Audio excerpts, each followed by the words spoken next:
Yeah. Chicka. Yeah. Kill Bill and Rev. We don't suck.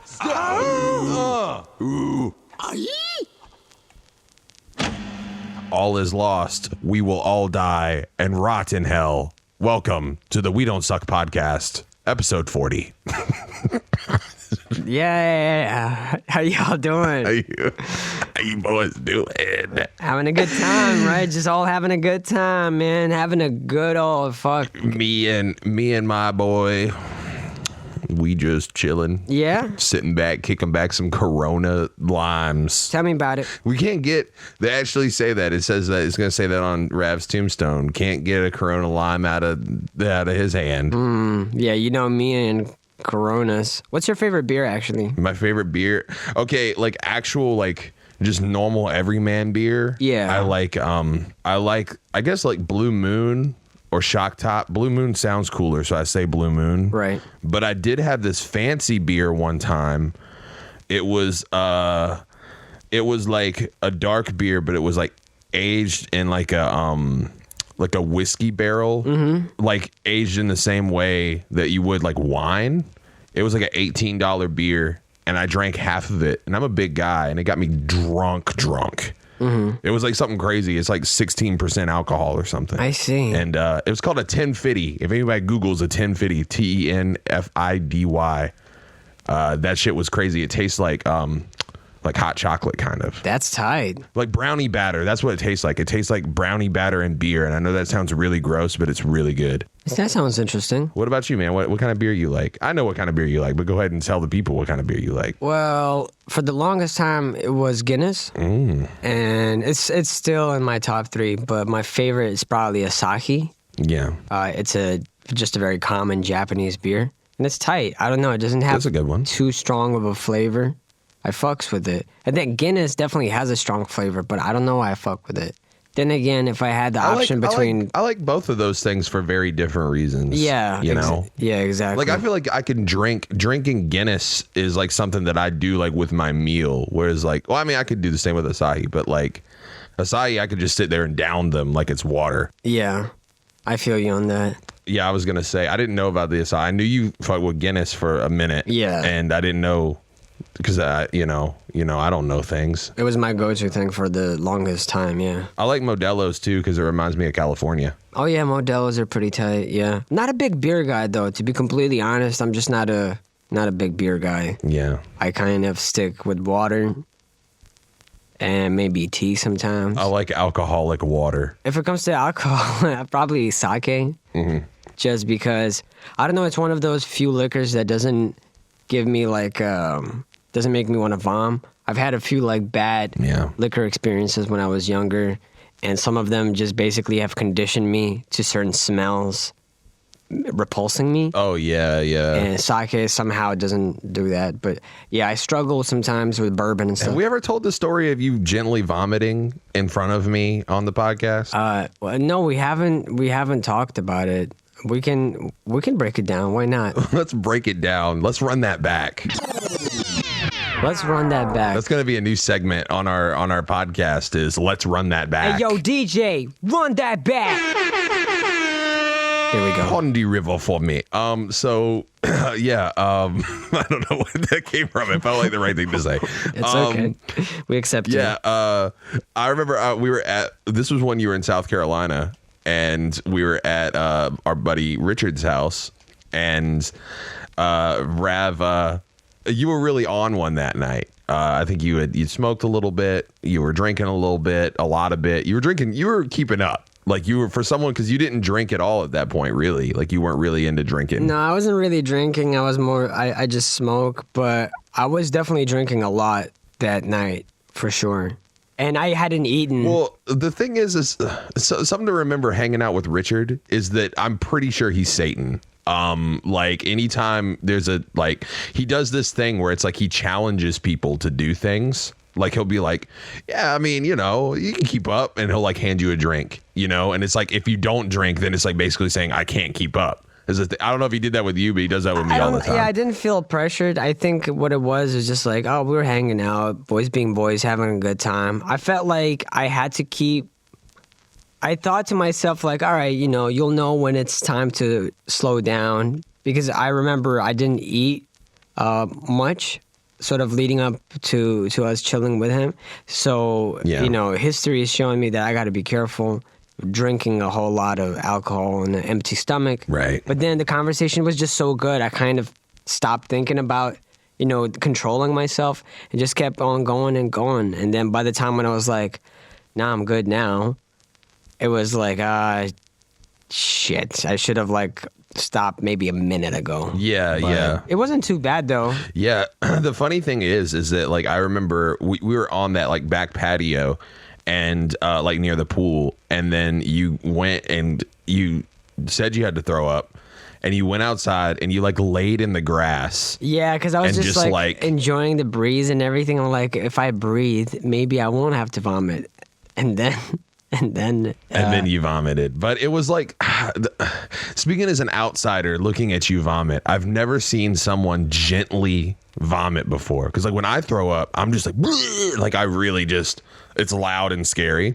yeah. But no, you were just kind of like, it was kind of like watching your dog vomit. But like, it was a cute vomit. I don't remember if it was even in my hand or something, or like, or was it you just in the were lawn? straight. Right? Like you were like, your face was like touching like the tips of the grass. Oh yeah, I turned. And you were just throwing up. I turned to the side. I wouldn't say I was throwing up, because that makes it sound like it was a long process. It was literally, I tilted my head, I opened my mouth, I let it out gently, and that was it. I was done. It was like a silent, like It there was like silent. no noise. There was no noise. I just kind of like deposited the bit of puke on the corner, and I was done. In the Christian Bible, it describes the rapture as Jesus coming back like a thief in the night, and like Right. no one would notice. Yeah. You were like more silent than that. Yeah, dude, it's the ninja vom. I had to had to do it to him. Yeah, I remember feeling It's a perk so. you get in Call of Duty. Ninja Vom. I remember feeling so bad. I was like, oh man, I'm glad. I mean, like, it's on the lawn and it's not much, but I still felt bad that I didn't vomit in, like, I don't know, into a bag or something. Into the pool. Dude, that would have been a great move. No, I mean they didn't. No, that's they didn't care at all. Like people vomit in that area all the time. If it makes you feel any better, where you had your face. Yeah, well, I look at that night. It was a very, I don't know, it's kind of nostalgic, It was during the time we were recording Ramona as well and everything, so it was a good summer. Yeah. Speaking of feeling nostalgic, Bill, let's talk about kid toys. Okay. So is it weird for, like, it's kid toys are kid toys, right? But anybody could play with kid toys, right? You could buy yourself some Hot Wheels cars and go like, and just be playing around on your carpet in the living room. Yeah. Your wife next to you sobbing uncontrollably. Yeah, she's scared. The kids, they can sense the lack of stability. And so you're just out there playing with the cars, but you're playing with kid toys, right? Yes. Mm-hmm. So my question is, how come, like, when we're kids, kid toys are like, oh yeah, like action figures, Barbies, pretend kitchens, cars, etc., stuff like that, right? But then when we get to adult toys, it's just about shoving shit up our asses. And what's up with that? Yeah, I need to do some soul searching on that one, brother, because I don't think I've got the answers.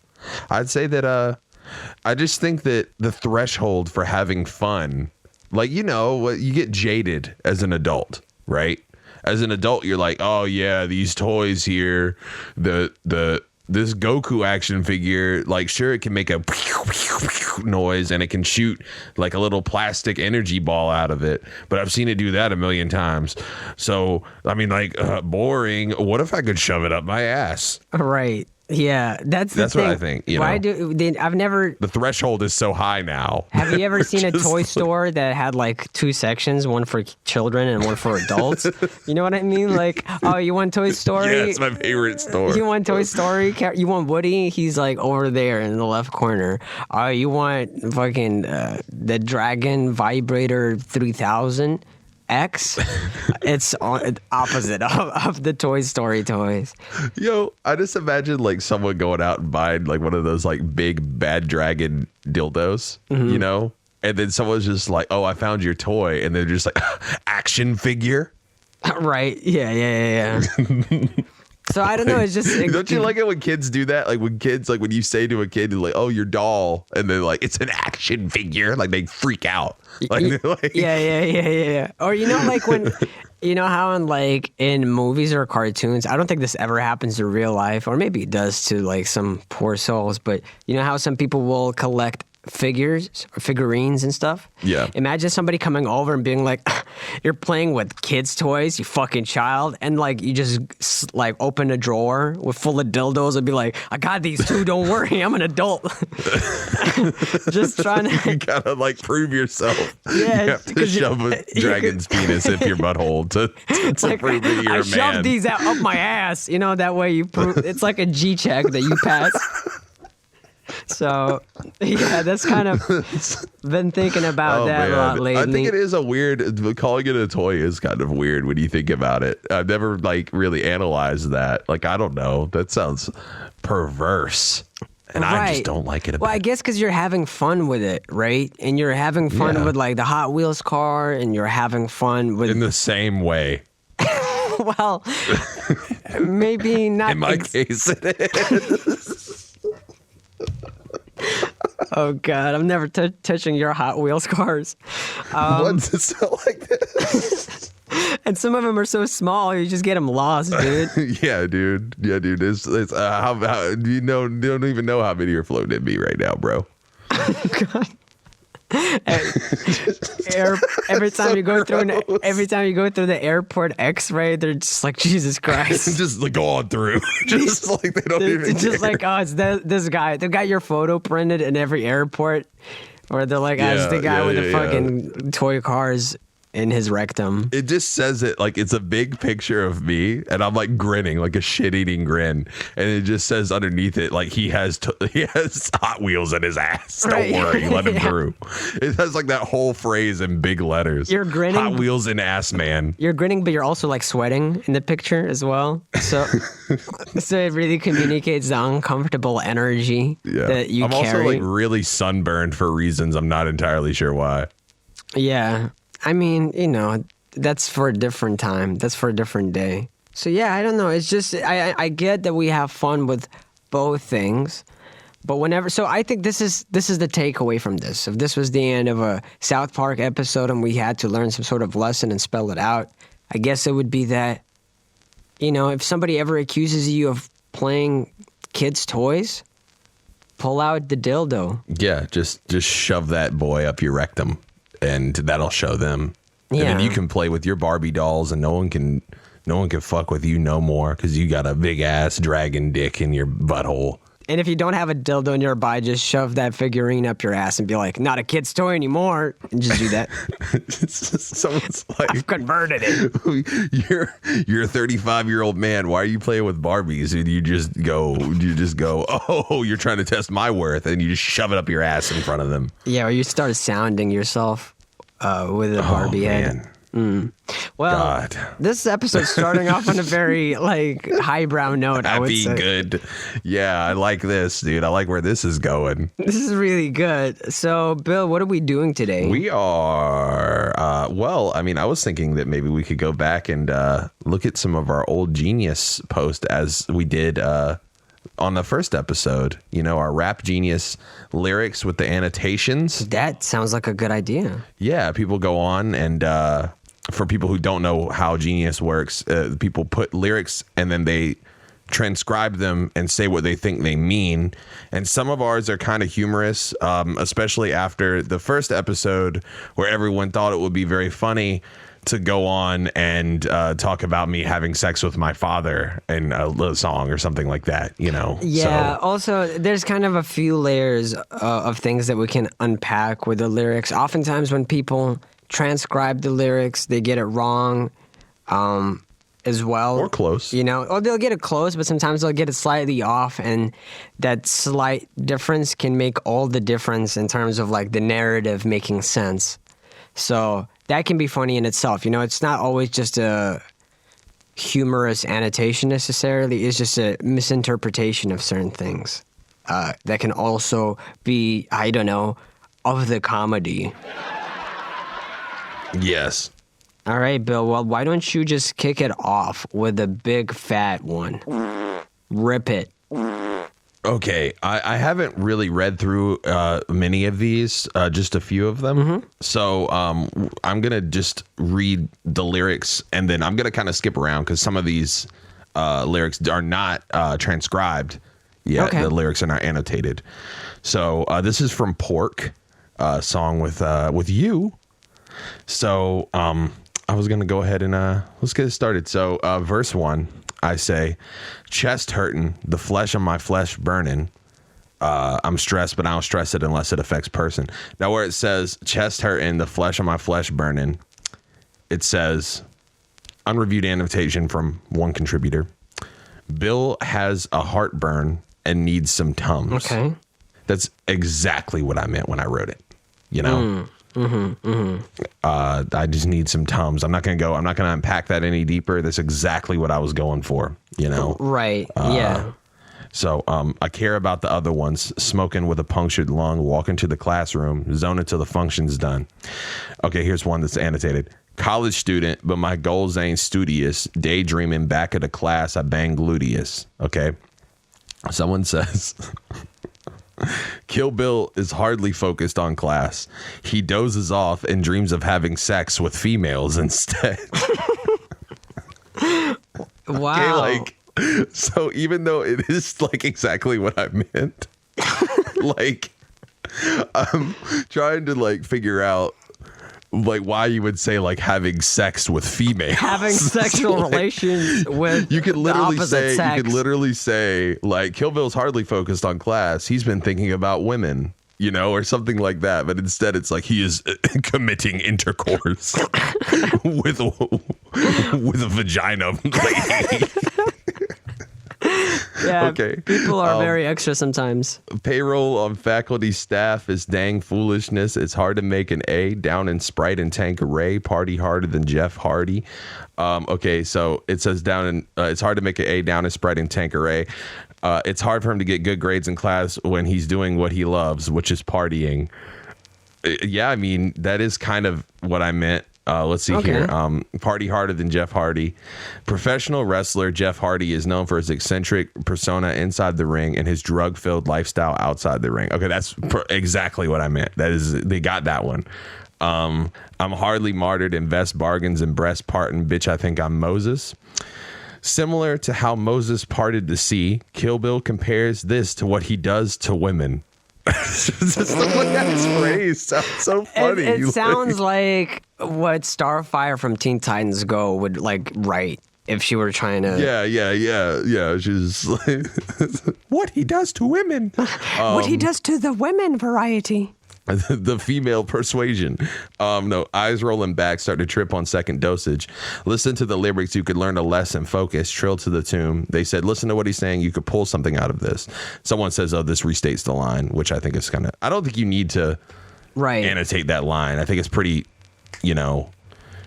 also trill to the tune is linked in with that, and that has nothing to do with the rest of that. Mm-hmm. Fresh to death, death is bogus. You will get consumed. Pop pills to the moon. False teeth fill the gaps with the fool's gold. That's a Danny Brown reference that no one ever gets. Yeah, that's weird. He had a gap in his teeth, and he was on Fool's Gold Records. Yeah, not many people remember about the Fool's Gold. Build my tombstone out of moonstone as free cinema. Okay, I really want to see if they got this one right or not. Cat guts get caressed by the horsehair. Kill Bill is describing the violin being played during this part. Catgut is used for the strings and violins and tennis rackets, and the horsehair is used for the bow of the violin. I don't know what it. Yeah, that's right. They got that right. Nice. That it's talking about violin. Yeah. My body's on Earth, but my head is in Norfair. Kill Bill is high. Sorry. I like it. I wish they said Kill Bill partakes in the narcotics. Yeah, Kill Bill is on that violent narcotic right now. Right.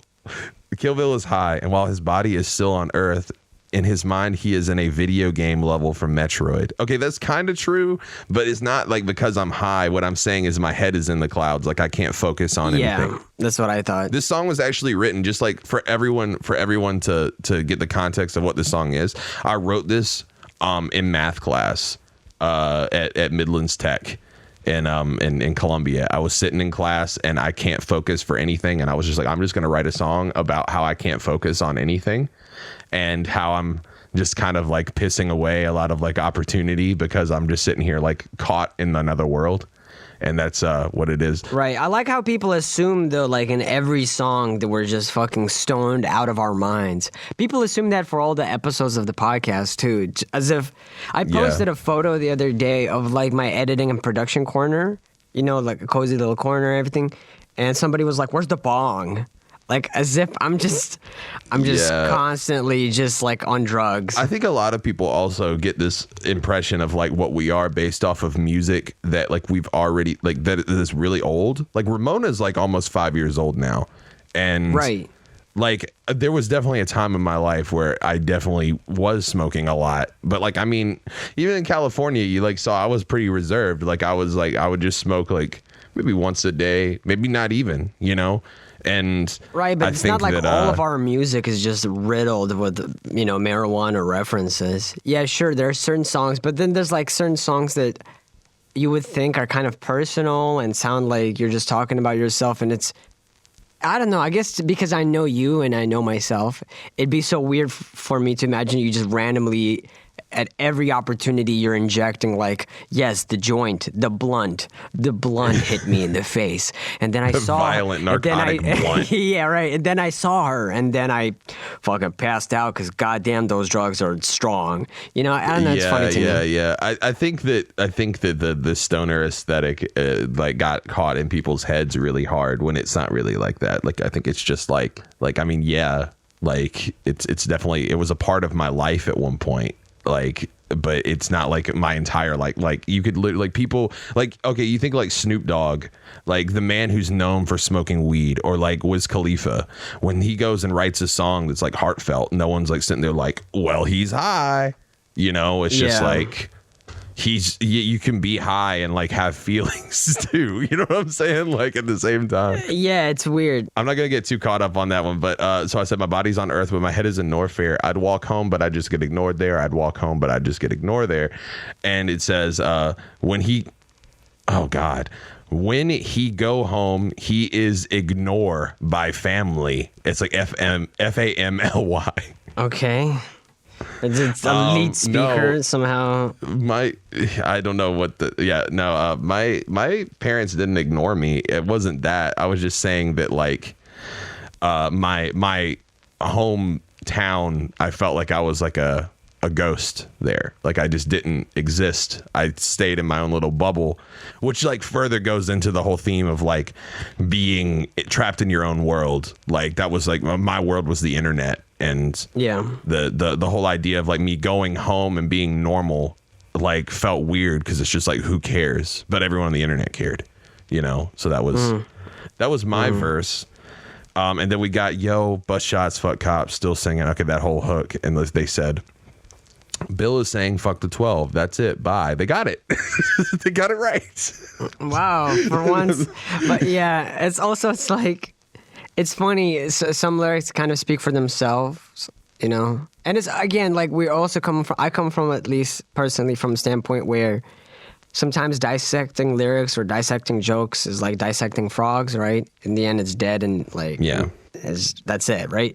But it's funny. I like it sometimes when people annotate the most straightforward lyrics. There's something funny about that. Now, I have your verse here in front of me. Did you want me to read it, or do you want to do it? Oh, yes, please go for it. Okay, I'll do it in my best Rav voice, okay? Uh-oh. Can you just do it in your own voice? Good morning, melancholy. Oh, God, no. Actually, go on, yes. I'm not going to do that. So, good morning, melancholy. How you doing? And how you doing is annotated. Just how you doing. It how says, you doing? He is asking how you are. And someone replied, I don't think you need that account anymore. Yeah. About, like, wait, I don't get that annotation. Or they're saying I'm just like speaking to the listener? Or it's what it says. Yeah. Then someone was like, you don't need to be on here, basically. Sharp cookies over there. Yeah, yesterday was probably ruined due to my defining hubris. But I don't want to live my life calculated. Calibrated with Fridays. Hold on, before you go, just because, like, you know, you explained all of your parts and I didn't for mine.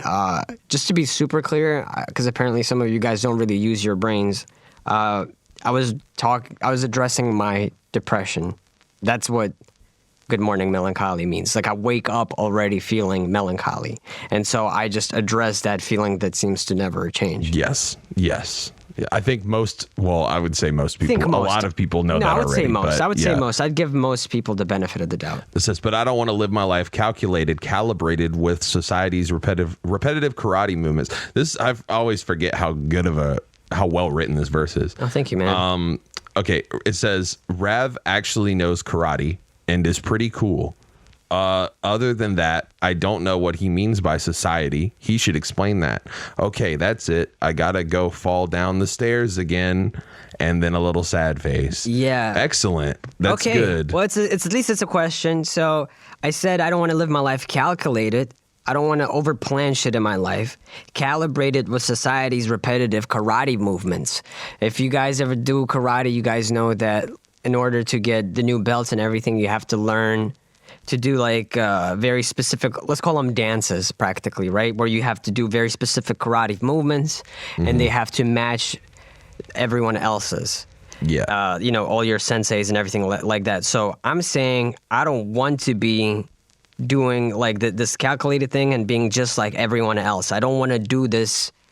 I don't want to live the mundane life that sort of gets painted to you as you're like, you know, when you're coming of age, people are like, oh yeah, I mean, you know, sometimes you're going to have to live life and you're going to have to do stuff you don't enjoy, but that's life. And and they start filling your head with all these ideas like, but everybody does it, and so you have to do it. And that's really all it is. I'm just saying, like, I don't want to do that. That doesn't sound fun to me. Yeah. I know that it doesn't sound fun to anyone, but I really don't want to do it. And the term for those karate movements is kata. Yes, thank you. Kata. You like it is kata. Yeah. Yo, I'm really impressed that you knew, but yeah. I took karate in first grade. Oh, you did? Oh, man, me too. I got 2 brown belts. Oh, I had a white belt, and then I do everywhere, and it became a brown belt. Dude, you're so fucking smart. What's the next? I know, I'm really funny, dude. That was a really funny joke that I worked really hard on. Honestly, I think that's the highlight of this episode. Go on. Yeah. Okay, so spoiler alert, there's no more annotations on here. Do you want me to keep reading anyway, though? Oh, there's no more annotations anymore? Nah, that's fair enough. If there's no more annotations, then fuck it. Let's would you like to pull up one of yours? Yeah, I was just looking through just now, and I would like to go over my verses on Get Mine 2 off of Beneath the Toxic Jungle. Go for it, dude. I'm going to skip the hook. There's like one question mark in there, but I'll just, spoilers, it says, I get mine. Where the question mark is, that's where it says, I get mine. Wow. The hook is very straightforward, but let's see. So this is great. It starts off amazing because the lyrics are already written wrong. Excellent. It says, pulling ghouls from out the back of my neck. It's actually pull the cords from out the back of my neck. You know, I'm disconnecting from the cords. I'm not pulling ghouls from behind my head. I don't have ghouls in the back of my neck. If I Are had, you sure? Not in my neck. Have you checked? I have verified this just now as I was saying this. Screaming, fuck the system. This is for the worthless thugs and question mark, that's nerds with drug addictions. And then it says the ones coming, question mark, double digits. No, it's not. It's the ones doomed to perish early in the double digits, some shit like that. Question mark by your families full of crumpled bridges. I think it was dubbed as different. That's what it was. Dubbed as different by your families full of crumpled bridges. But you were not unwanted or incompetent. That much is common sense. Understand your consequence. You don't have to function in society so ominous. You are not a failure if you fail to meet their confidence. Alright, bringing it back, man. I had to do it. Back with an attitude, a happy mix with bad influence. Yeah, 4 years passed and I've mastered music. Well, enough to make you crush a can or snap a toothpick. Friends pull through and fakes got exposed. Upwards kick finna break your neck and make it explode. So everything up until here, wow, you guys nailed it. Yes.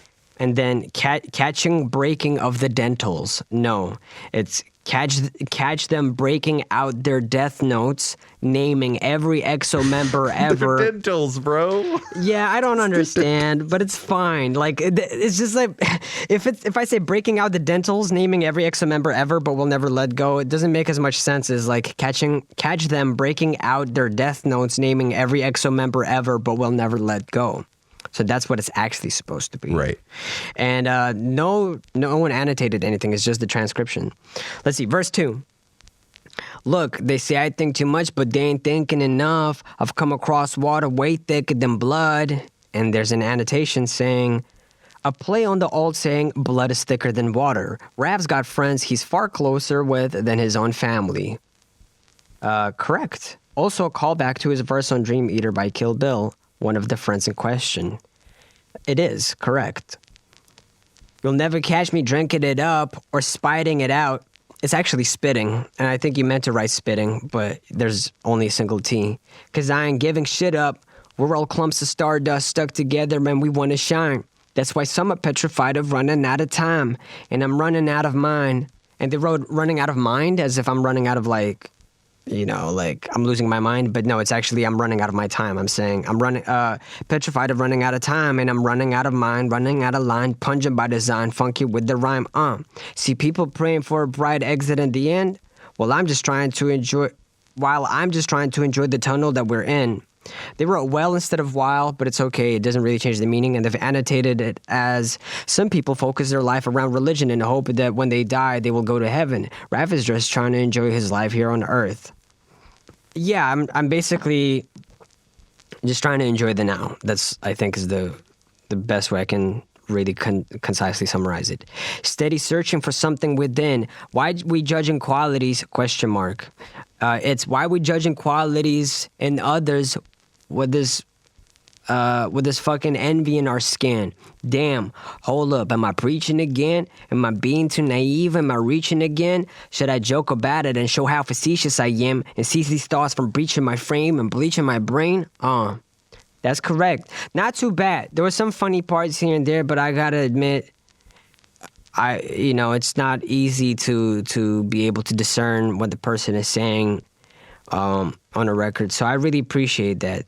Whoever put in the effort into transcribing that, thank you. Shouts out. Yeah, for sure. Fucking, I really like the dentals part, bro. Yeah, dude, catching, breaking out the dentals. I think you should can you change the lyrics to that?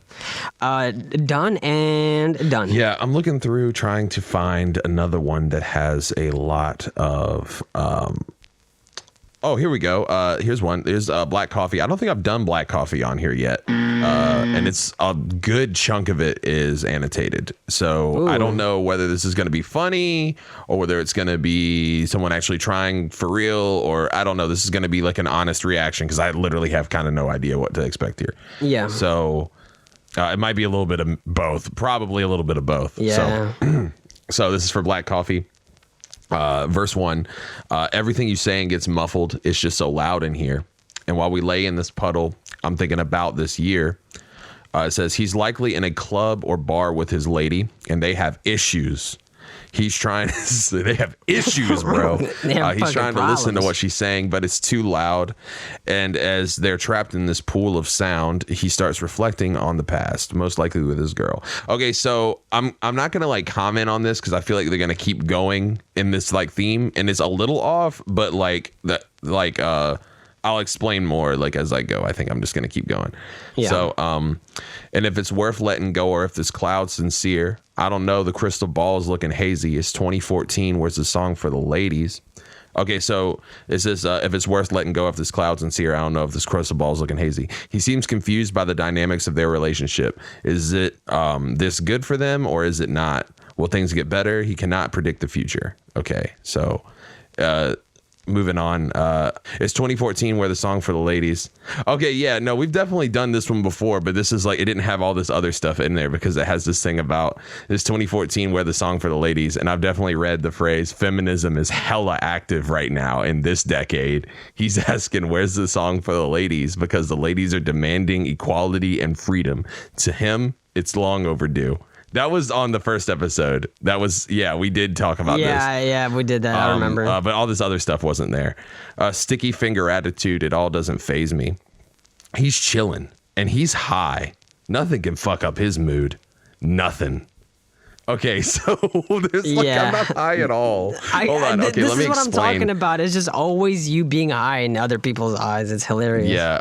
Let me explain what this song actually is. This song is actually about like having ADD and like being like, I don't even know if I'm not even like diagnosed as ADD, but like I have like the typical symptoms of like it's very, very hard for me to focus on one thing at a time. I have shiny object syndrome out the yin yang, you know, so it's like the song is about having, I mean, it's a metaphor. It's supposed to be in like a coffee shop, but it's like loud, like it's a really busy morning.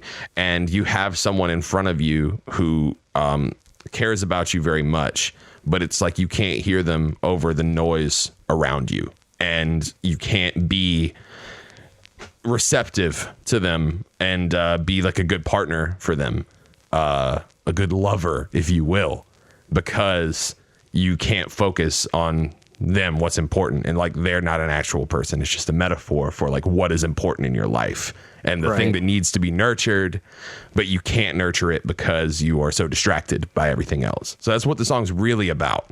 But, so just to, you know, it's not literal, but there's no weed.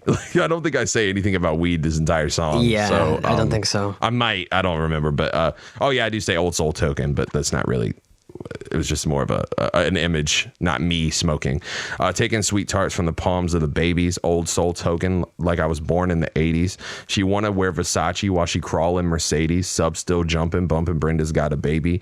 This girl of his, or is he the side dude, likes to wear expensive clothing and drive in a luxury vehicle. She cruised around and bumping Tupac's Brenda's Got a Baby. So yeah, that's like, if you're talking about it in the sense of like, if it was a literal thing, it's like she desires things that are expensive and things that are hard to acquire for someone who does not have money, which I did not have any at that time at all. And so it was kind of like I could not be the person that I wanted to be in that. Like, I wanted to be the person that would like get her nice things, but I couldn't do that. She's got a boyfriend, even though he's kind of shady. I've never been the type to interrupt a dinner fight. This line implies that they're involved in an affair.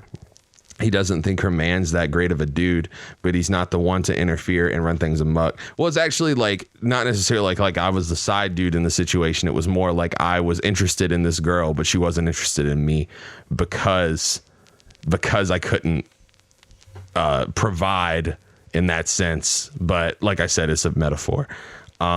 So let's see, moving on. Sitting in my corner, blowing Doja, sipping Sprite. I don't want her at my crib. I just want her for the night. He's kicking it. He doesn't want to get serious, at least yet. He doesn't want to take her home. He just wants to be with her for the rest of the night. So it's kind of like this idea of like, do I even want this thing, this stability, or this thing that's important to me? Do I just want to like brush against it? You know? Yeah. I've been staring at these numbers, number crunching out of sight. That's another math class reference. Just because I was in math class so damn much. I had 2 math classes that semester. True. So he's contemplating all these digits he's picked up from various women, but quickly forgets about them and puts it out of his mind. Yeah, no. It's just I'm number crunching. I was just like subconsciously complaining. Let's see. I tell her. Another attempt to communicate and potentially get serious with her. Everything you're saying gets muffled. It's just so loud in here. I think of other women when I fuck you. It makes you wonder how we're here. So let's talk. So it says where I think of other women where I fuck you. It says at this point he realizes that she can't hear a damn word she's saying. He's saying, I guess. So he goes out on a limb to say that his mind drifts to other women when he's inside of her. God, this is a really weird way to say that, but okay. No, it was just, this is another thing about being distracted. just by things in general. It's a recurring theme here that people like. I know I shouldn't be shitting on the people who are annotating, but I'm gonna do it anyway. Like people need to stop reading. Like if you're in class, I'm sure some of you guys have done literature, English literature, or poetry analysis. You don't just read the words and be like, what do those words mean? Like you have to kind of pay attention to the whole narrative and understand that certain things function as metaphors.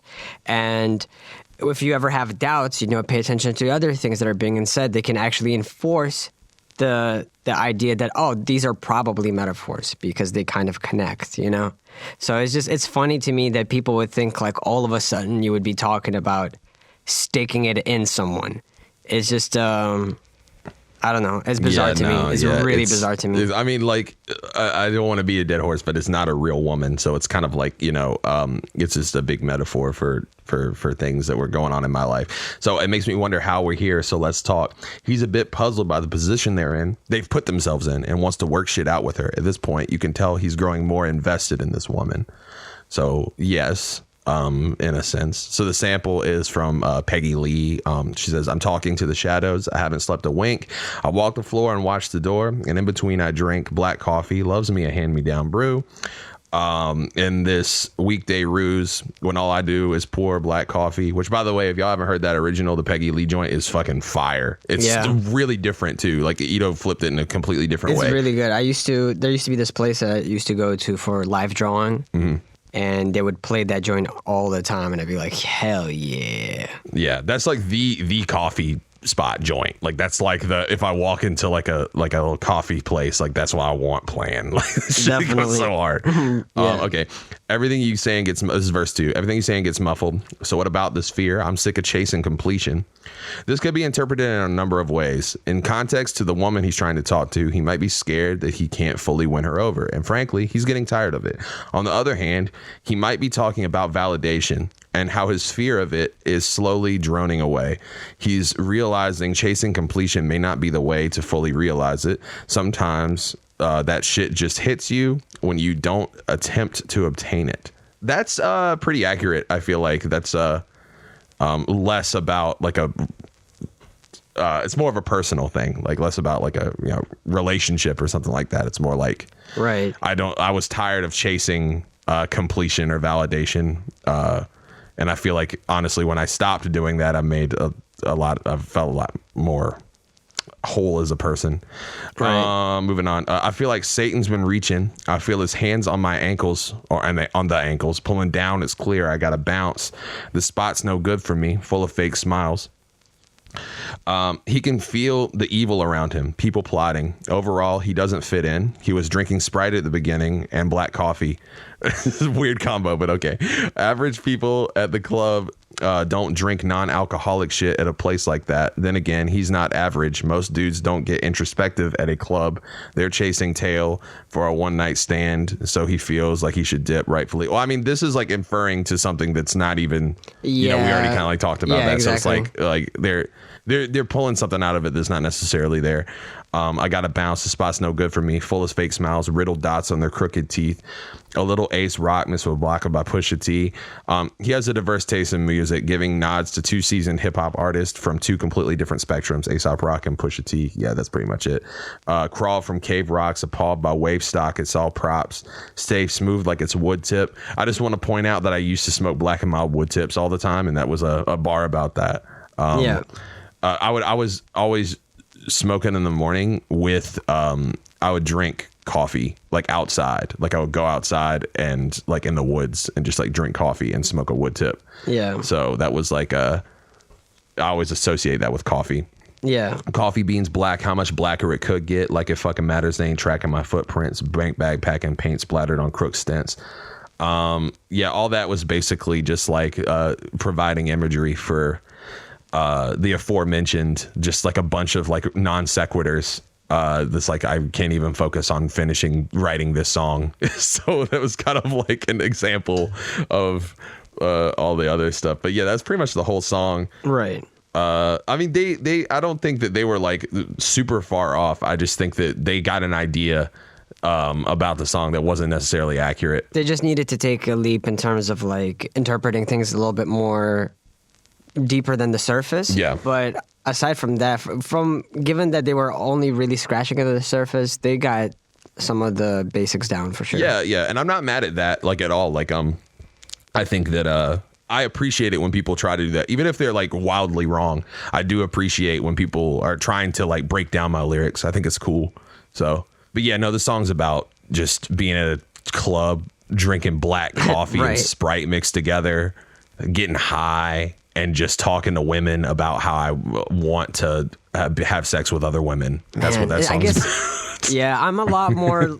I'm of the opinion that, yeah, it's great that people are taking interest into trying to annotate and break it down. That's definitely cool. I really respect anybody who tries to crack the code of a song and stuff like that. Of course, also because it's, you know, the stuff that you work on, or stuff that I work on and everything, when it's really off base, it just, it can sometimes like, not bother me, but perplex me, kind of like, how did they get that out of it? Man, they missed the whole point of the song and they still like it, huh? I guess they're listening to it because it sounds good. So that's the only time it ever kind of bothers me. Well, I mean, yeah, but it's like also like it is like in a sense of like obviously you wrote it for something and it intended value, but it's more so for yourself anyway. Yeah, of course. Like if they go out and they pull something completely different from it, like who am I to say like? I mean, I could be like that's wrong, but like if they pulled something from it that they felt was meaningful to them, then that's fine. Like I'm not gonna like shatter that for them, you know? Yeah, so. exactly. And there's nothing that, can take away from that, for sure. All right, well, for the next song, I was going to do Wings off of Vestiges. Well, I love that song. So, again, this one, I don't think there are any annotations, but I just had a quick look at the verse, and it's wrong. And so I just wanted to break it down a little bit. Let's talk about it. Let's talk about it. Never needed help, tearing up my pleasures that keep wearing out my hell. So, no, this is wrong. That doesn't really make any sense. I'm saying tearing up my pleasures, I keep wearing out my health. I'm just saying like I keep sabotaging myself. That's all it is. Like that's all I do. Telling me I keep terrifying everybody else. Matter of fact, you're surprised I'm scared of myself. Okay, so again, wrong. That if that were right, then those two lines would contradict each other. That wouldn't make any sense. It's telling me I keep terrifying everybody else. Matter of fact, you're surprised I ain't scared of myself. Mm-hmm. So it's just like people are worried about my self-sabotage, and they're concerned that I seem to be so nonchalant about it. Again, nothing too crazy, but I could see how you could mishear that. Yeah. Whatever. No, I ain't claiming I ain't never made an error.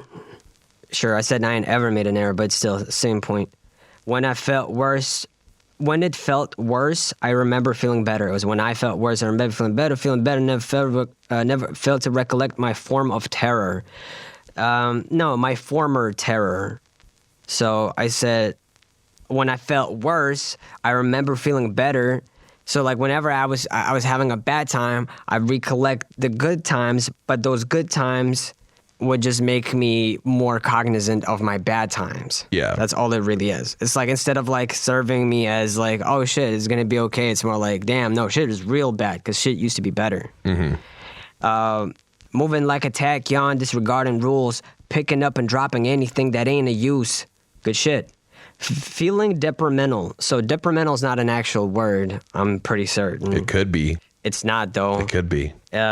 Maybe it could be in like, you know, in Russia. Yeah, maybe feeling detrimental. Is that like a detrimental and something else mixed together? It's funny. And depraved at the same time. Depraved, yeah. It's actually feeling temperamental. Yeah. But you're getting me confused. You ain't gotta compromise. Once together, we can't lose. Truth is, I'm fucked up and barely pure, but don't feel insecure. You are an angel, remain one forever. You're special to me and yourself. Don't forget those two. No, don't forget this, comma, too. don't clip your wings for a devil so terrible. So like that last part, it's not don't forget those two. It's more like don't forget this as well, that you don't need to clip your wings for me. Right, that you don't need to give up on your ambitions for me, that you don't need to give up on your life just because you're kind of, choosing to now spend your life with me. You don't have to give up on your dreams. Right. That's all it is. So it's not even actually a very metaphorical song. I guess like the idea of the songs, don't, clip your wings, I won't. It's just like I'm saying, hey, I do whatever I like. I try to do whatever I like in my life, and that's how I choose to lead my life. But with you stepping into my life and me stepping into your life, here's my promise that I won't fuck your life up. That's really it. So yeah. But yeah, thank Makes you. sense. Thank you guys for whoever tried to write it. So trying to transcribe it. You got a whole lot right. I don't think I saw a single question mark. So good shit, especially that last part. There are like a few couplets and everything that you really nailed. Appreciate it. I just want to point out, I actually would prefer people saying words that are made up like detrimental than a question mark. Yeah, because at least it's a little funnier. Yeah, I agree. And yeah. Because it's not just like question mark. I went to the question mark and question marked my question mark. Like I'm just like, you could just like put an entire question mark there, or try to figure it out. I also think it's really funny when people get words wrong that are like, they sound the exact same. Mm-hmm. Like I'm trying to think of a good example. Oh, there was a bar on Put It Down where I said I should drop a beat, drop a mixtape and mark it strictly beats only. But it's like I'm saying mark, like I'm marking it, like I'm putting like strictly beats only on it, because like the song's about people, like the verse is about like people in my hometown like hearing my music and like having like something to say about it, or just people in general. And so I was gonna like make a mixtape with words on it and then put strictly beats only so they don't listen to it, right?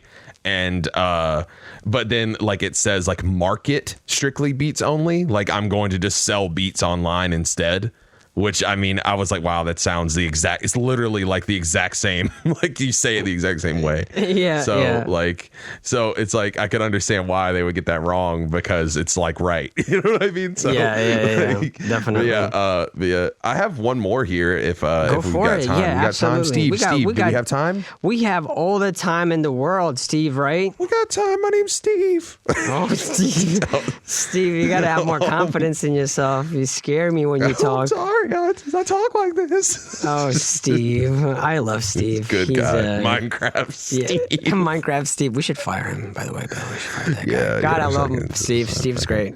Bye, Steve. Yeah, great guy. Yeah, he's gone. I'm fucking glad that guy's gone. Anyway, I'm gonna do cerulean, because this is one that has some layers, much like an ogre or an onion would. I love cerulean. I love onions. Okay, so I'm going to just go ahead and kick into it. Cerulean City inside the rear view, smoke pouring out of the window I like to peer through. Okay, it says on Cerulean City. A lot of these are in all caps, which is great. On this track, Kill Bill, a.k.a. Jinzo the Trap Lord, is referring to the fictional city, Cerulean City, from the popular anime Pokemon. And Kill Bill is also a huge fan of anime as well, particularly dubs.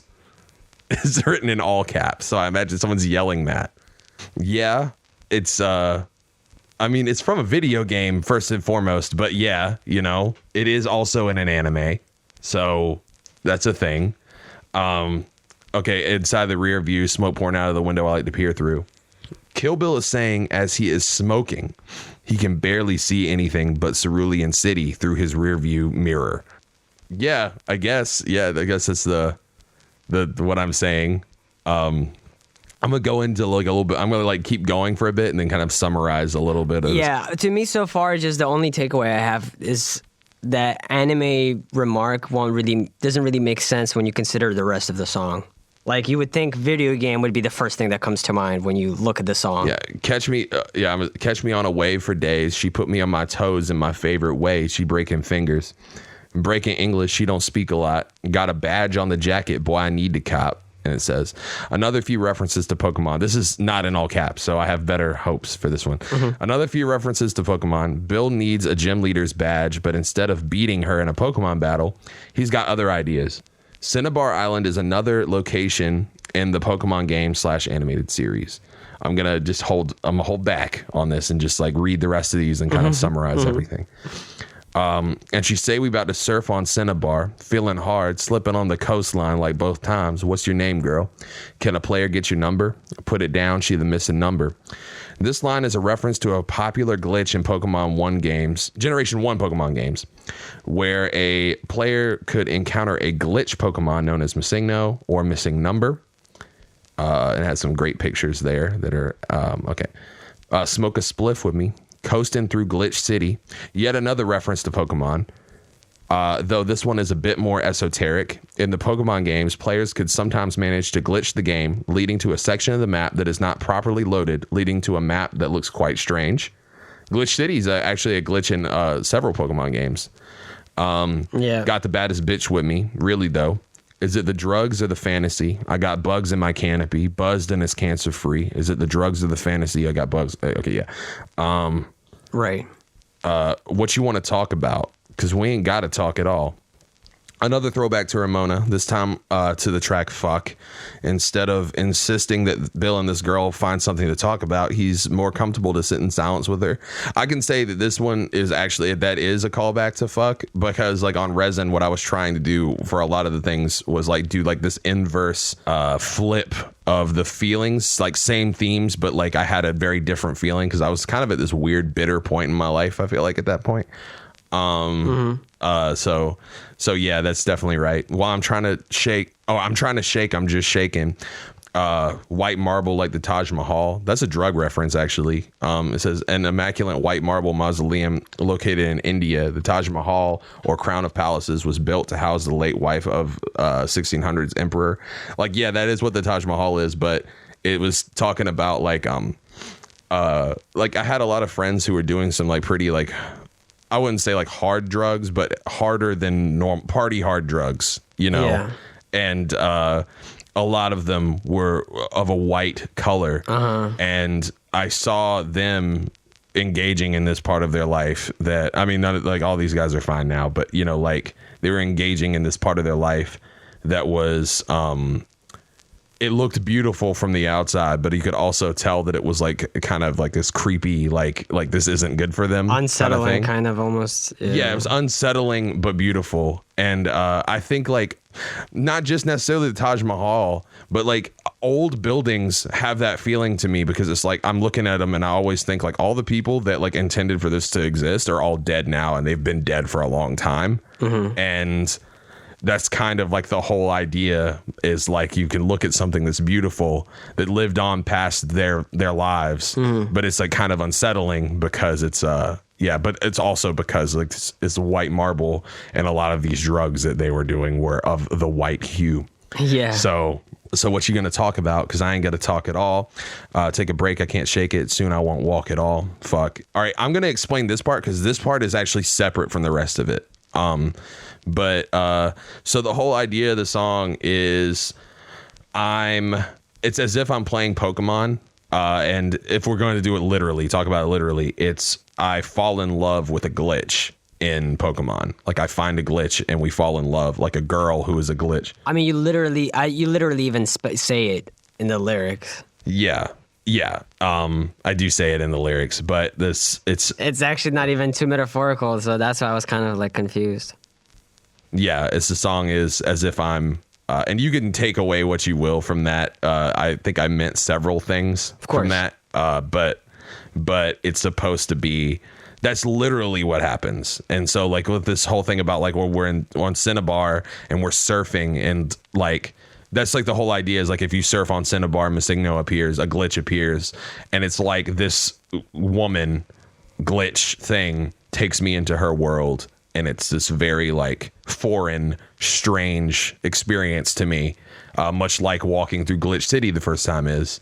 And so that's kind of that. And then it bleeds into whatever else was going on in my life. And like all of my friends were kind of doing the similar thing where it was like they were trying to pull me into this world that was very foreign and scary to me.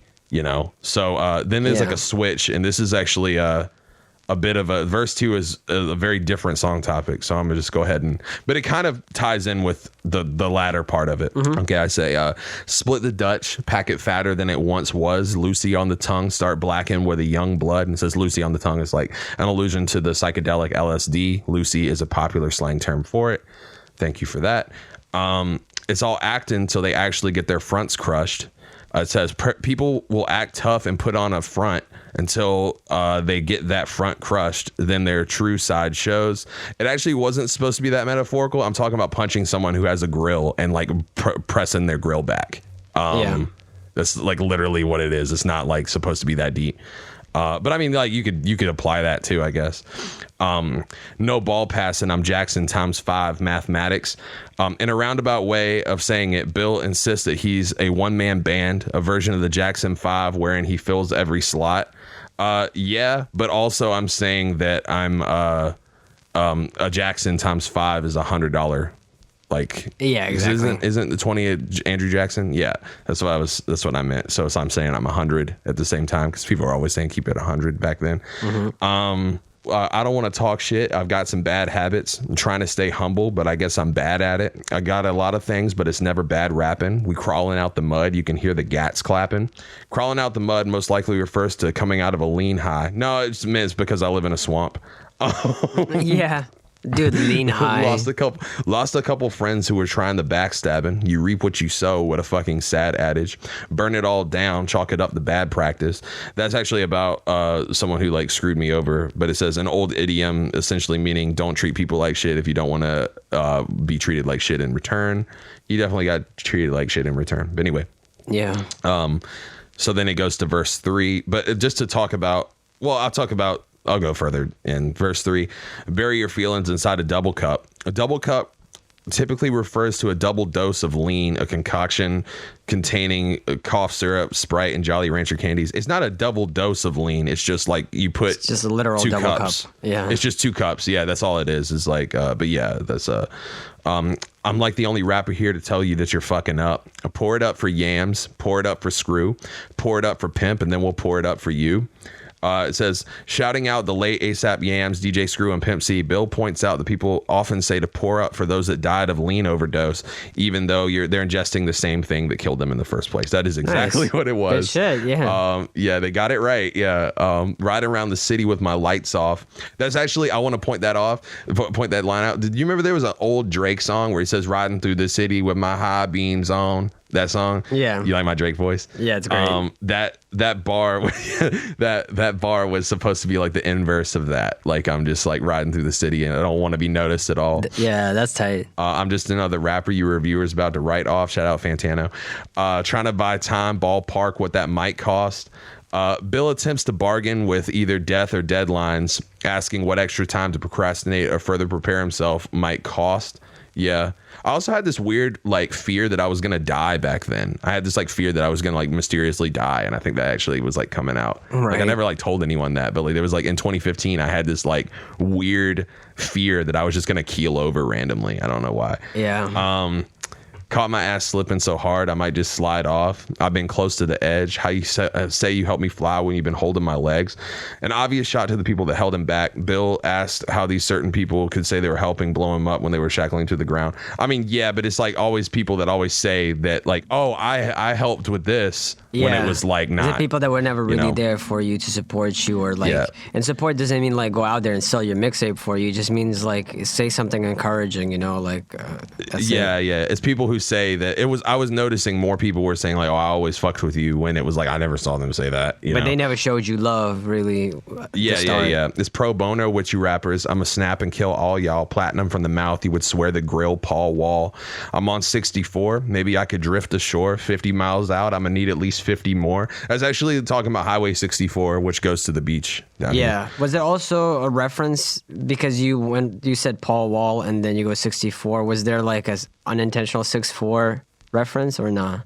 Probably, but I didn't mean it. Okay, I see. Probably it was subconscious. Yeah, but it's I was talking about. It's actually it was inspired by "Swim Good" by Frank Ocean because he talks about driving his car in the ocean. That's right. Yeah, love that song. But it was like he always talked about going from a cliff. I was like literally talking about because there's no cliff there. It's just taking your car and literally driving it into the ocean. Into the water. Yeah. Yeah. I always thought that imagery would be really cool if there's a music video for it. 50 miles out, I need at least 50 more. Boy, I lit the gas all winter. Stared at empty plates like that's y'all's dinner. Says Bill was able to keep his house warm. Well, his house is in like parentheses or quotation warm all winter by paying gas bills, but not able to feed the mouths of those who held him back, whether it be accidentally or on purpose. Nah, it was just like basically saying that like one, it was like saying like I smoked all winter. Like smoked weed all winter, but like also I'm saying that like I could only afford to pay the gas bill, but like I couldn't provide for like those around me. So you see, guys, next time you're like annotating Bill's lyrics, just assume he's smoking weed all the time. Yeah, exactly. Yeah, it's a double. Yeah, goddamn sick of these sicky situations. The parts were all there. I blame shitty installations. A fucking shot if I ever did hear one. Fuck you. I don't even know who the fuck you was. I said it so angrily, but it was like just like this imaginary person. Like, right. Okay, verse 4. This is like backwoods. The evil backwoods, like the alternate skin backwoods. Yeah, this is like the nightlight to your daylight of backwoods. Yeah. That's a good, if y'all ever A$AP Rock Nightlight and Daylight, or Daylight then Nightlight, if you listen to this, this is kind of like inspired by that whole thing.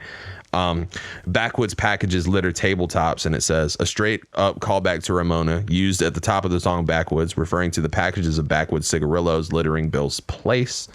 Yes. Correct. Cats get mangled, try to tangle with a bangle watch.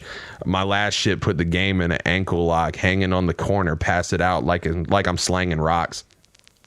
24 solid rotations. I feel like two people, man. They're watching both faces. Genzo is Kill Bill and Kill Bill will kill you. So it says, referring to his partner in crime, Genzo the Trap Lord. Bill makes yet another allusion to Ramona. Genzo will eventually kill Bill, but not today.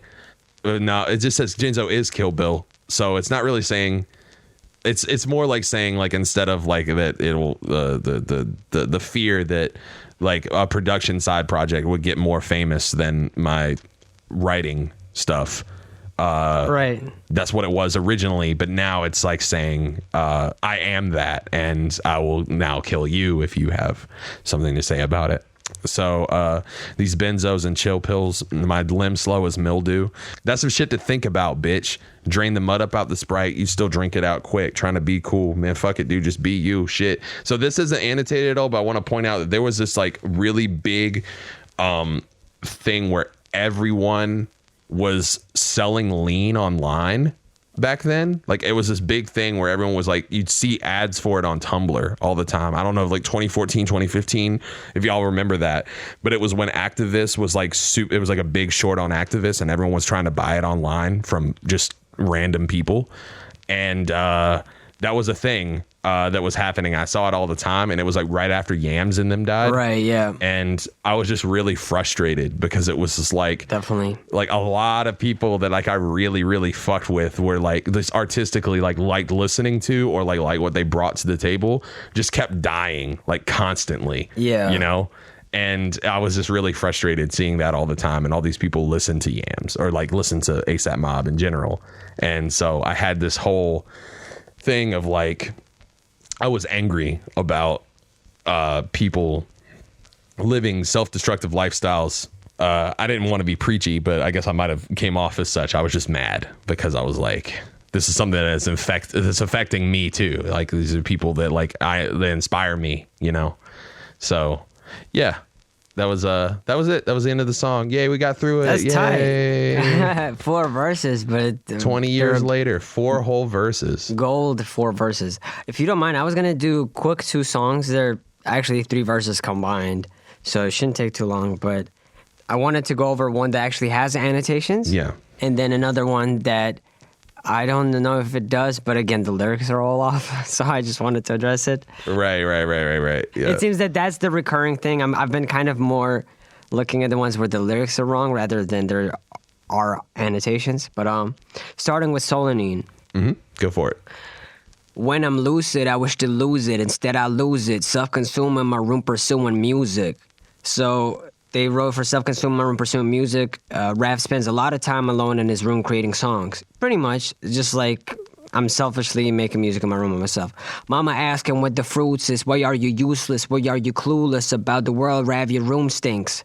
She's asking what benefits have come out of his music career and comments about he's of no help to her, and also talks about his bad hygiene. Sort of right. She is asking about the benefits. She is also just kind of bewildered at how, like, I'm unable to see that my pursuit is, like, selfish and foolish. There'll nothing come of it. And when she says my room stinks, it's not that my hygiene was bad. It's just that I'd be so, like, stuck in my room. There was the air would never, like, the room would never air out. That was kind of the idea. Yeah. She thinks I don't give two shits. Truth is, she might be right. And they wrote, Rav's mother thinks that he doesn't care about anything anymore. And at this point, he's starting to think the same. Absolutely. You nailed that one. I failed to see the light in both gold and family pride. Am I the catcher in the rye, batched in disguise, tossed reality for an imaginable life, about to be kicked out the house, get detached from paradise?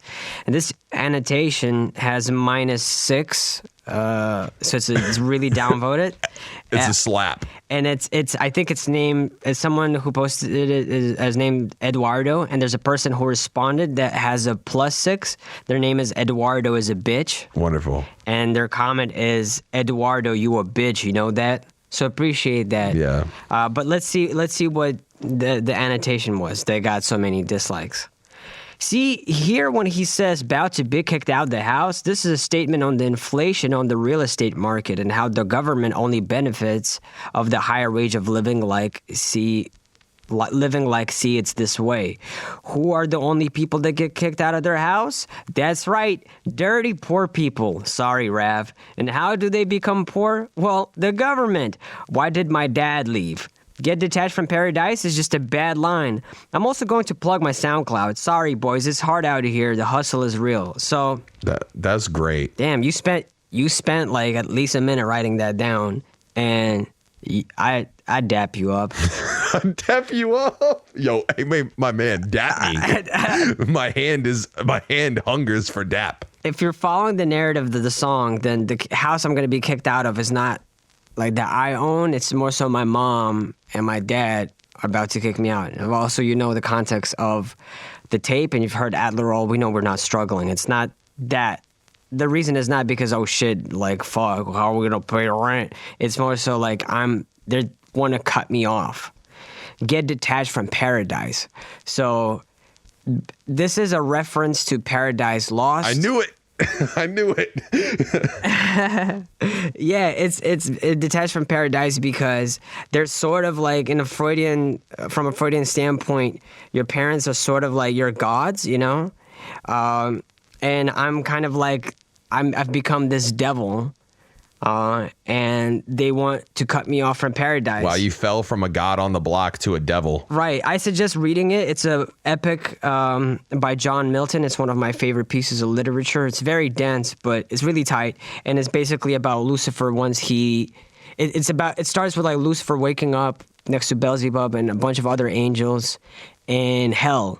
So basically, we find out that he dared to challenge God along with a bunch of followers. And so God was like, nah, I'm almighty. I'm going to fuck y'all up.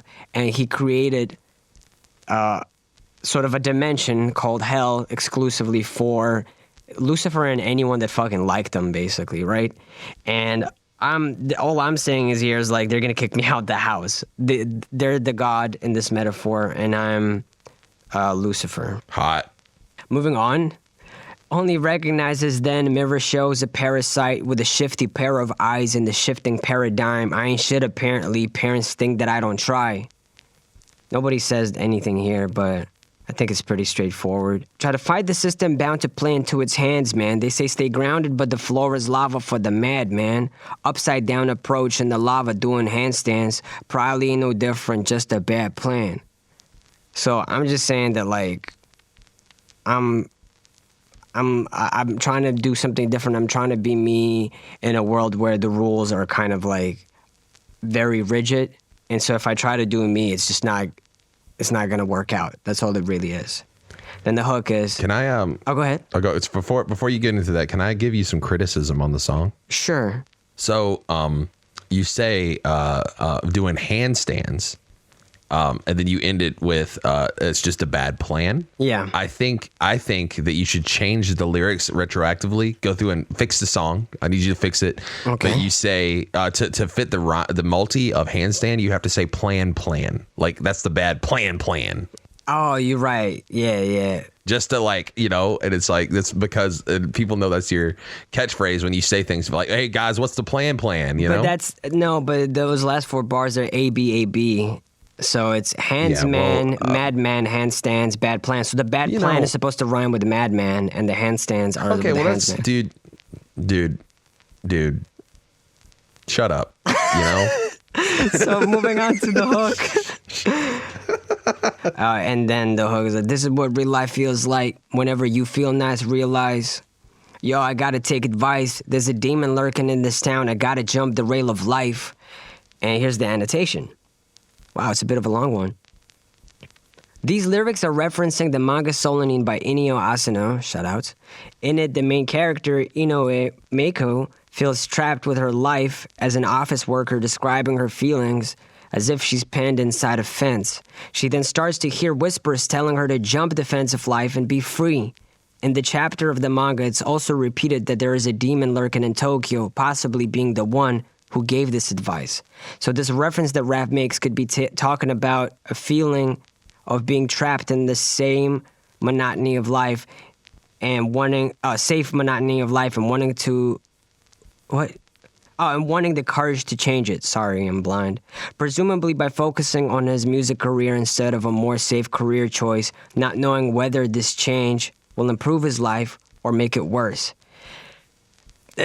Incredible. Absolutely exactly that. Like, literally exactly that. And I was kind of hoping that because the song title is almost a bit of a reference to Solanin, It's a reference to that, and also... I am kind of the rotten potato in this kind of scenario as well. But yes, I'm really pleased that somebody picked up on that. So shouts out to you. Verse 2. This is what it feels like when nobody looking for you, but you still hide. When you've been kicked, your habits like the pill life took that monkey off your back, but it still bites. Will I ever get anywhere but right here? Chasing happiness, but never getting quite near. Every waking moment, most vivid of nightmares. I'm weird, fuck it, I'll admit it, man. I care. And they say he was a thug. I never knew my dad. When my mom looks at me, what is she looking at? So I'm referencing my biological father that I grew up without. Ever since I got kicked out of school for cooking crack and pushing crack, I wonder if she sees me as my crooked dad. I'm just saying, like, for all the mistakes that I've made in my life, I wonder if she looks at me and sees him, someone who was a criminal. Is a criminal still. I think he's still alive. I fucked up too many times and I still might try to kill myself and failed. Still don't feel alive. I mean, that was pretty straightforward, but I'm gonna be real. That shit sound tough. Yeah. Grasping at straws in the dark with no real light. I ain't feeling great. This is what real life feels like, right? And they write, Raph begins to question if you can truly pursue happiness and live a normal life at the same time. Yeah, correct. Again, I'm super pleased. With the ones where y'all like got it, y'all fucking crushed it. Just obliterated it. Just destroyed with your logic. And I really appreciate it. And the last one I wanted to do right quick is Now You Don't off of New Moon. Do it up. One summer can't fill a hole that's been dug for years. It says, Bill has been using summertime as a metaphor for happiness since his mixtape Ramona, ravishing that moments of happiness don't make up for a life of sorrow. Ding, ding, ding, ding, ding. Correct. It crushed my fear of busting fears, chucking tears. I don't know if this doesn't make any sense. It's Did you ball up your tears and throw them? And But what does crushed my fear of busting fears means? That means that the thing is, I think these lyrics were correct. Somebody had them posted here correctly at some point, and then someone must have gone and been like, nah. He said nonsense. The real lyrics were crushed by fear. It's supposed to be crushed by fear, robust in fears, chugging tears, which makes a lot more sense. I'm just saying that I'm like, my depression is soul crushing, and little moments of happiness never seem to fill that void in my heart. Mm-hmm. The grudge is clear, her front ensues, the muzzle wears. No, wrong. It's the grudge is clear, the front ensues, the muzzle wears. I'm just saying, it's pretty straightforward. I don't think I need to spell this one out.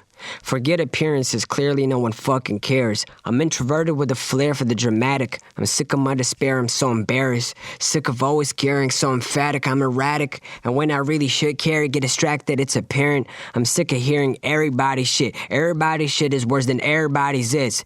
And then, this is all correct. And then this is wrong. Exclaiming pompous confidence along with youth flaunting accomplishments.